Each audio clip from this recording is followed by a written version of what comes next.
Welcome back to Including You. I'm your host, Amy C. Waninger, the Inclusion Catalyst. My guest today is Dr. Renee Bhatti-Klug. She's the founder and principal of Culturally Intelligent Training and Consulting, or CITC, a leadership consultancy that uses cultural intelligence to guide individuals in demonstrating inclusive behaviors. Dr. Bhatti-Klug, welcome to the show. Thanks so much, Amy. It's good to be here. I'm excited to talk to you. Can you explain just right out of the gate, what do you mean by cultural intelligence? So, cultural intelligence has existed for about 25 years. It was first created by Early and Ong and just after 9/11, because they saw even within the United States that there were so many intercultural nuances and factions and people who didn't understand each other, and therefore they couldn't really effectively intermingle, communicate, get along, and there's a lot of preconceived judgment. I have taken that research and reconceptualized it with my team and through my doctoral research and created a different kind of framework honoring that originality there. And so our model seeks to take a look at how we feel, think, and act when we're engaging with and communicating with people who are not like us. Cultural intelligence is rooted in emotional intelligence, but often emotional or relational intelligence is most often demonstrated with people who share our identities. When we move out of those identities and we have to modify our behaviors and even maybe take a look at how we're thinking, our feeling, oh my gosh, this person is making me feel uncomfortable, or maybe there's a language difference. I have to shift my behaviors. That shift now takes us into cultural intelligence. And ultimately, as we begin to increase our openness, which is our willingness to learn, we then can engage awareness, which is the active process of learning. So we can be most effective at responsiveness, which is that demonstration of inclusive action. I love the way you explained that. Thank you. I'm curious, when your clients come to you, what is it that they're specifically looking for? What problems are they trying to solve? Or what benefits are they hoping to get from working with you? I think what I love is that each of our clients has been totally different. We deal with academia. Most of the people on our staff are have been academics. So we deal with people in academia, corporate, nonprofit, small business, large business, all over the place. And what I think is common to all of them is that they're looking for something that's human-centered, that's data-informed, and that really creates a real solution that's customized to them and that makes sense to them, honoring all different kinds of learning and thinking styles across the organization. And so I think that's why they ultimately relate to us, because we try to really be relational in our approach and also very customizable. You help people become more culturally intelligent. There are not quite an infinite number, but almost infinite number of cultural norms in the world. And it would be impossible for someone to be knowledgeable in every kind of practice, custom, thought pattern, language that exists. What tools do you use to help people improve their cultural intelligence? Yeah, it's a great question. And it's impossible to know all of those things, as you said, but I think that's what the true gift of cultural intelligence is. It gives us a process and a framework for understanding how to engage with individuals based on who they are, not necessarily as stereotypes based on one of their particular cultural identities, because we all have many, our ages, our ethnicity, if we have disabilities, our sexual orientation, gender identities, all of those things. That's just, I think, five and there's multiple. So when we engage with someone, we want to honor all of the aspects of their personality and those cultural identities. But cultural intelligence allows us to dig into curiosity and ask questions that are honoring, right? We don't just come straight out, but we learn to understand people for who they are And we begin to honor and accept how to treat them based on the platinum rule, which extends the golden rule, not as we want to be treated, but as they want to be treated. And I think that's the beauty of this cultural intelligence model, or culturally intelligent model, is we don't just say, oh, you're from such and such cultural background, therefore I do this. It's, who are you? Let me understand you. And based on that understanding, then I'll have a better sense on how to interact with you specifically. And sometimes organizationally, that can be a little bit trickier. But I think if we slow down and we understand that every interaction is sacred, that every interaction can, that when we slow down, ultimately, we really can be more efficient in the big picture. Does that make sense? It does. And yeah, because now it's not like I'm painting a broad brushstroke and saying people who are part of this community need this, and making these assumptions on behalf of a community. When I engage individuals from that community, I begin to get a better sense, a holistic sense of what they might need. And it might be very nuanced. And then I can customize my offerings, whether it's a technology, whether it's a training, whether it's whatever it is, to say, okay, this particular community needs this. And when I move to a different community, even if members of it shared identities as the previous one, I can tweak some of my offerings based on what this new community might need. And that's that individualization. And it really is bringing humanity back to the workplace. I would imagine that this is especially relevant for folks, for companies and organizations that have a broad geographic footprint, or Yeah. that perhaps bring in, as you mentioned in the term, in the field of higher education, bring in folks from a wide Yeah. geographic footprint, because we can't Yeah. even assume that the stories that we tell, or that the references that we use, or the truisms that we speak will even land, because a lot of that is very deeply culturally rooted, and just picking apart even the nuance of some of the language that we use Yeah. can trip us up in dealing with folks from different places. What kinds of results do your clients typically see after they work with you?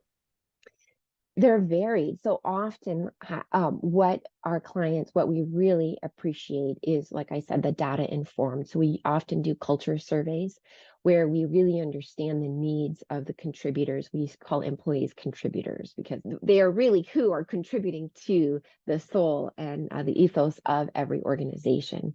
So we hear from them first, and then we bring that data back to leadership. And what I've learned is that if senior leadership or executive leadership is not involved in the formation process of what we're doing, we don't necessarily engage with that organization, because as much as we love and value grassroots, there has to be a both and of the grassroots and the not leadership governed, but leadership coming alongside to make sure that they're financially backed.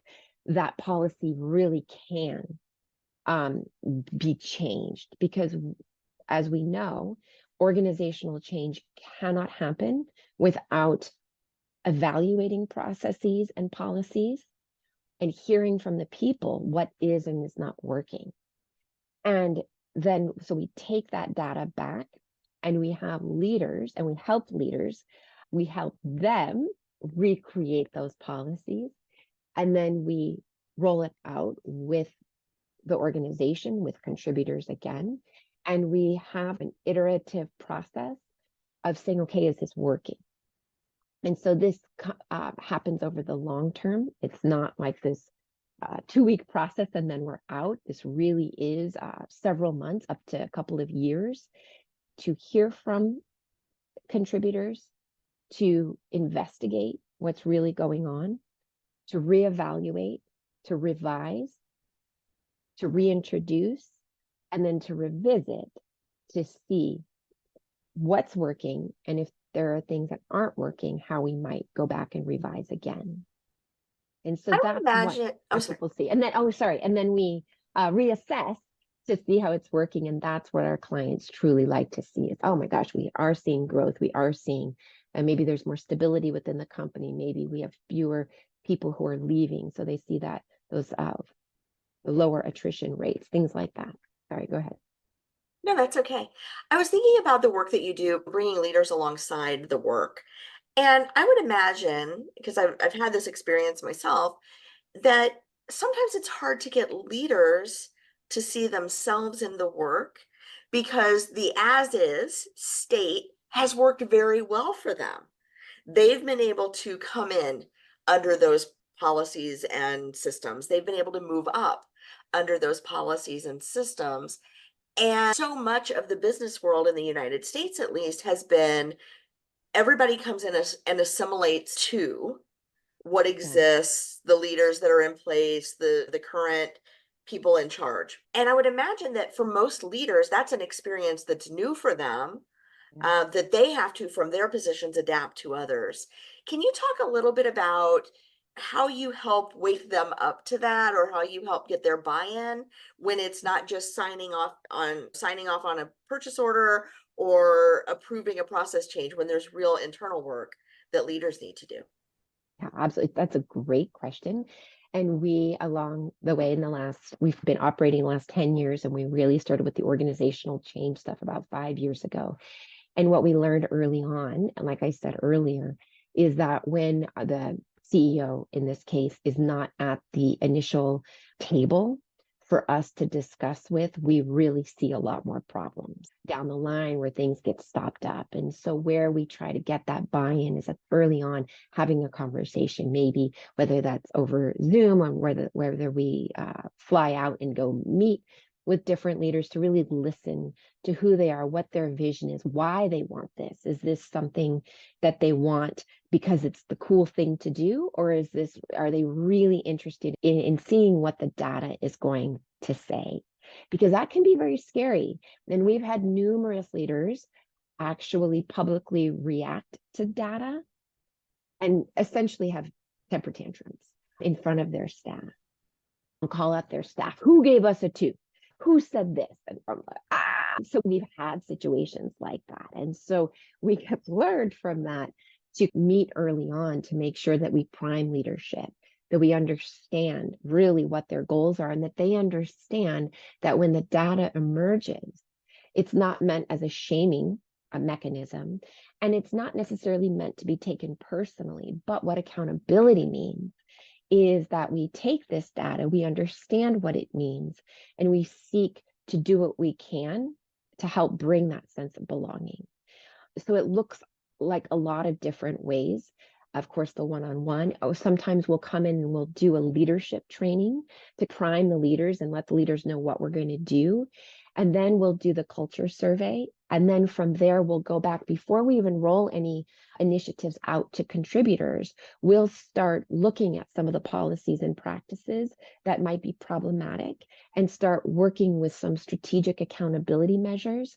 And then once we get those in place with leadership that address some of the culture survey data, then we'll start rolling out initiatives with contributors. So contributors see, I didn't just take this survey and avoid, they're listening.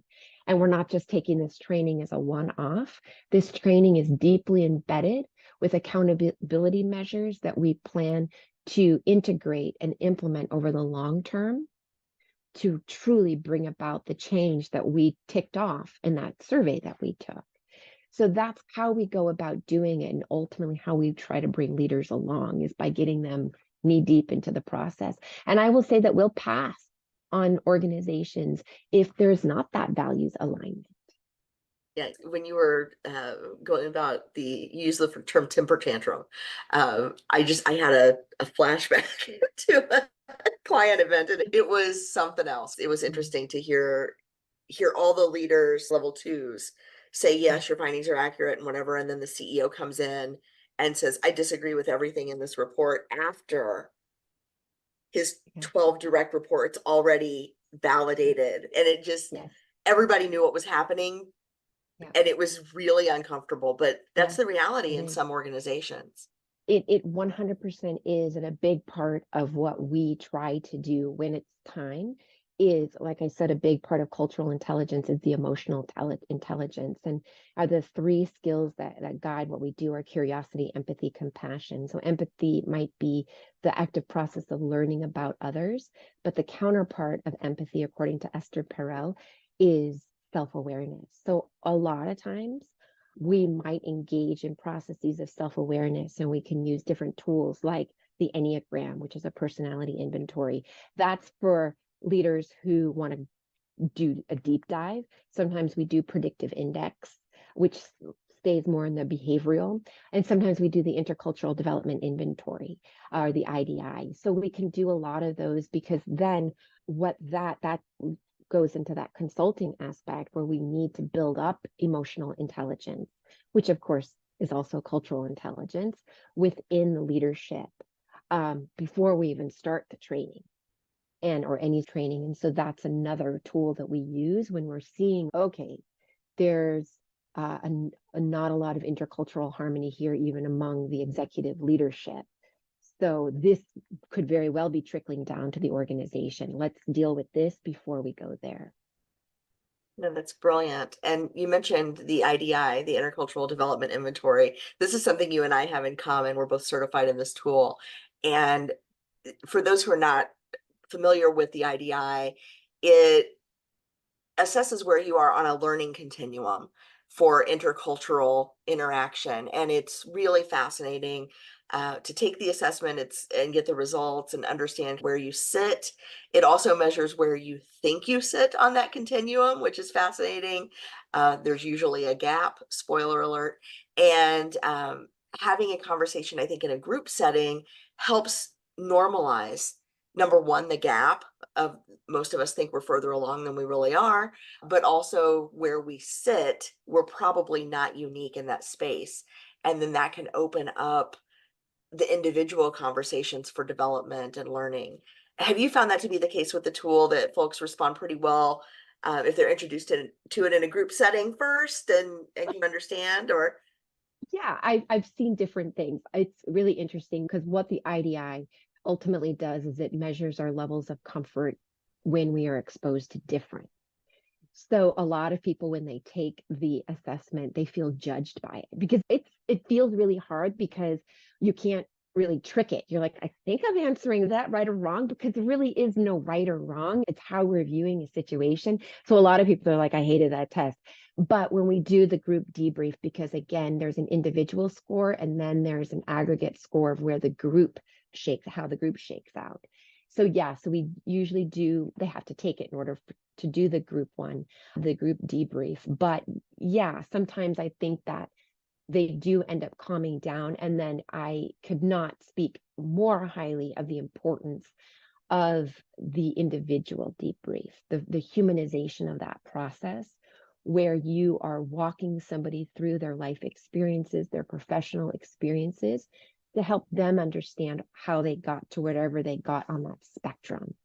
And that more often than not, especially people who are from historically excluded backgrounds, maybe people who are not white, maybe not male identifying, these kinds of things, and who are in leadership, they may find themselves on the spectrum in a place that surprises them, maybe in a negative way. And when I walk through their experiences, I might say, you know what, this might have arisen out of a defense mechanism, because you had to be this way in order to survive in a corporate system as a non-white. And a lot of times there's lots of tears sometimes in those debriefs, because and I really think those are liberatory tears, where they're coming to this understanding and self-awareness that it's a systemic issue, and that they have attempted to thrive in this system that may not have always been fair to them. And then from there, they can move forward, actually even more empowered, to say, how can I be? Okay, maybe if I've tried to hide certain parts of my identity in order to fit into this system, what might I do differently? And what might I keep doing in order to continue surviving, if that's the case that it is? So that customized, again, approach can be so good. And so the both and have to happen, the group and the individual. So it's a process there. And right now, just in describing all of the things that we're doing, if let's say this is one client we're talking about, this is at least an 18-month process with all of these different tools and practices that I've been talking about, just to give people a sense of that scope, that this doesn't just happen, that this really happens over time. Yeah, it's not as simple as a Great Places to Work survey or something like that, where you get your score and 85% of people are happy and you get your little badge for your website and you're done. No, This it's is real individual deep ongoing work. work. Yeah, and not everybody's ready for it. And that's why we have the Enneagram, we have the predictive index, we have the IDI. I don't want to judge any of them against each other because that's not the point. But that we know, and sometimes we don't roll out any of these tools until we understand the organization a little bit better to see which tool might be the best fit for each organization. Because some people who may not want a deep dive in that self-awareness, who may not be ready for that. Because listen, some people are not ready for trauma therapy because you have to press pause sometimes on your life to do that. They're not ready for that. We're not therapists, by the way, but sometimes this stuff can feel like therapy. And so that's what I'm talking about, that we really have to be gentle with each organization to see so that things don't backfire and that we don't cause harm where we did not intend harm. Yeah, it reminds me of when I was in college, and I don't want to oversimplify this, but I Mm-hmm. joined a gym and they said, "What are your goals?" And I took them a picture of this woman that was just in great shape. And I said, "I want to look like that." And they put me on the leg lifting machine. And the next day, I literally fell down the stairs in the apartment because my legs were Mm-hmm. jello. Yeah. And I went back in, I was like, okay, I didn't expect to make that transformation in a day. I'm going to come back next week when I can walk again, and maybe we can go a little slower. And I think a lot of times this work, people think, right, they're going to get that transformation really quickly, but ultimately, you can do a lot more harm than good in the short term if you move too fast. It's true. I'm so glad you said that. I'm sorry that happened to you. That's horrible. And I hope you were okay and had no broken limbs. But the same thing happened to me about 20 years ago. I think that they've revisited their practices. Hopefully they have. But I love that you say that because so often, also, when you have a one size fits all model where you just come in and you're like, okay, here's what we're doing first. And you're like, whoa, we need to adapt this for the client. And this might not be the first place to start. And that even though, yeah, legs in your example are the biggest muscle group, and that's where we start, you can't always start there, and certainly not at whatever weight they may have put you on. Yeah, the same thing happened. And what was funny about it is we ended up staying at a hotel, and the only room that was available was an accessible room, which turns out I needed because I couldn't even sit down without the aid of a rail and ramps because I was so sore. So it ended up being in my favor that we got that room because it was brutal. And to this day, 20 years later, I'm like, I don't know if I want a personal trainer because they might end up killing me. Yeah. Yeah. And Absolutely. Okay, sometimes I'm glad people that you can feel that. relate to that story. Yeah. Oh, yeah. It's so relatable, Amy, because a lot of people, I think, have experienced negative experiences with training or with organizational change work that happens too quickly. It's one size fits all. It doesn't take into account any of the people who work there. Maybe it's a total top-down approach where it's dictatorial. There's so many things that can go wrong, and there's so many things that even when you're doing right, don't always work out because individuals are different and unique. And that's a part of the cultural intelligence model, that it's not saying that we're going to get it right every time, but it's saying that we are going to pay attention. And if we don't get it right, we are going to learn from it, and we are going to own our mistakes, and we are going to do what we can to address that. I love that you apply cultural intelligence to your cultural intelligence practice. Truly There were doing the work while you're doing the work, I think is a yeah, brilliant approach. yeah. Dr. Bhatti-Klug, where can people find you if they want to learn more, if they want to work with you, or they want to find out more about your research? Yeah, they are welcome to come see us online at culturally.com. You can email us directly at learn@culturallyintelligent.com, and we are on the socials at culturally intelligent. We'll be happy to meet with you to have a free kind of meeting online or in person. We are in the Phoenix, LA, and Denver areas, but we can come to you anywhere you are in the world. We're so happy to make any sort of international travel. We all are infatuated with travel, and that's how you can find out more about us. Fantastic. I will put all of those links in my show notes at includingyoupodcast.com. And I want to thank you so much for bringing so much of yourself to this interview, for sharing so much of your expertise with our friends and listeners. Thank you so much, Amy. It's been wonderful to be here with you. This is Including You, the new series from Lead at Any Level. Including You features stories from chief diversity officers and other executives who are creating inclusive cultures in their organizations. Our goal is to show what's working in companies just like yours, to give you the tools you need to keep pushing for progress in your own workplace. We want to create belonging and opportunity for everyone, including you. And now here's your host, Amy C. Waninger. If you've enjoyed this episode, follow Lead at Any Level on LinkedIn and YouTube. Then join us for Including You video simulcast every Thursday at noon Eastern. Including You can also be enjoyed each week as part of the Living Corporate audio podcast series, available on all major podcast platforms. Learn more at living-corporate.com. Including You is brought to you in part by Lead at Any Level, a boutique training and consulting firm improving employee engagement and retention for companies that promote from within. Lead at Any Level. Leaders can be anywhere and should be everywhere. Learn more at leadatanylevel.com. Lead at Any Level and its logo are registered trademarks of Lead at Any Level LLC. The views and opinions of guests on our show do not necessarily reflect the positions of Lead at Any Level, Living Corporate, or the sponsors of Including You. That's it for this week's edition of Including You. If you enjoyed this episode, be sure to like and subscribe wherever you get your podcasts. Don't forget to leave us a review or a comment to let us know what you enjoyed about the episode so you can help others find us as well. Be sure to join me next week when my guest will be Sharia Farmer. She's the CEO of RS Counseling and Wellness Center.